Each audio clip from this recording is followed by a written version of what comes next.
পাঁশকুড়ার দক্ষিণ কাঁটাল এলাকায় কাঁসাই নদীর জলে পড়ল গাড়ি। মুহূর্তের মধ্যে জলে ডুবে গেল গাড়িটি।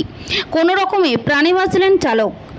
এলাকাবাসী সূত্রে খবর, সোমবার রাত্রি 10টা নাগাদ পাঁশকুড়া ব্লকের দক্ষিণ কাঁটাল এলাকায় কাঁসাই নদীর পাড়ে গ্রামীণ সড়কের ওপর গাড়ি রাখার সময় অসাবধানতাবশত গাড়িটি কাঁসাই নদীর জলে পড়ে যায়। জলস্তর বেশি থাকার জন্য মুহূর্তের মধ্যে গাড়িটি ডুবে যায়। কোনো রকমে গাড়ির কাঁচ ভেঙে লাফিয়ে বেরিয়ে এসে প্রাণে বাঁচে ওই গাড়ির চালক বিশ্বজিৎ চক্রবর্তী। বাড়ি পাওবাকি, বয়স 60। ওই ব্যক্তি পাঁশকুড়া বাজার এলাকায় মোমো ব্যবসা করত।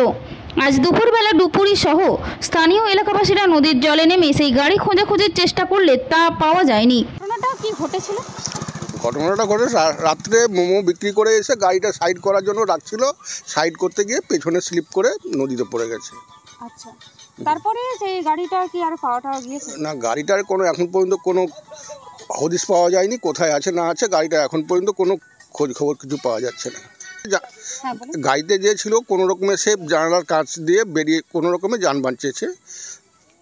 এটা জায়গাটা কোথায়? জায়গাটা হচ্ছে দক্ষিণ কাঁটাল, পাঁশকুড়া। আপনার নাম? আমার নাম রশিদ শেখ, এখানে মিস্ত্রির কাজ করি।